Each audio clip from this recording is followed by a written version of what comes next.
નમસ્કાર. જિલ્લા શિક્ષણ અને તાલીમ ભવન સુરેન્દ્રનગર દ્વારા આયોજિત ઇનોવેશન ફેસ્ટિવલ 2025-26માં મારો વિષય છે પપેટ દ્વારા શિક્ષણ. આપણે બાળકોને સામાન્ય રીતે અલગ અલગ પદ્ધતિ પ્રયુક્તિથી શિક્ષણ આપતા જોઈએ છીએ, પણ આ વખતે એવો વિચાર આવ્યો કે બાળકોને પપેટ દ્વારા શિક્ષણ આપીએ.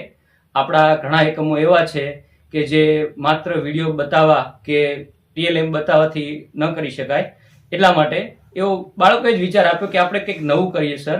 તો મને એવો વિચાર આવ્યો કે આપણે નકામી વસ્તુ જે આપણે યુઝ નથી કરતા એ વસ્તુઓમાંથી કંઈક નિર્માણ કરીએ, અને એક બે વિડીયો જોયા, બે મિત્રોની મદદથી વિચાર આવ્યો કે આપણે મોજામાંથી પપેટ બનાવીએ.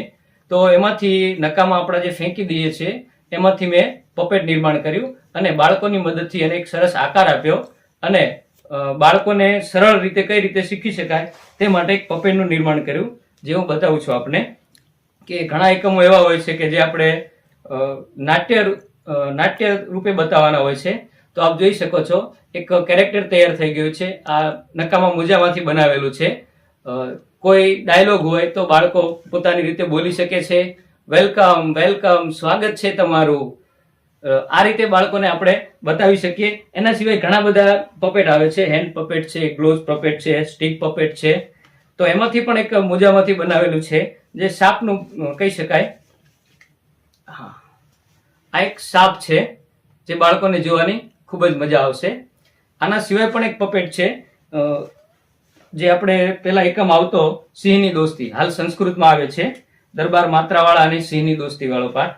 તો એનું પણ એક પપેટ બનાવેલું છે કે આ સિંહનું એક પપેટ છે જે બાળકોને જોવાની અને જાતે કરવાની ખૂબ જ મજા આવશે, અને બાળકો એકમ સરળતાથી શીખી શકે છે.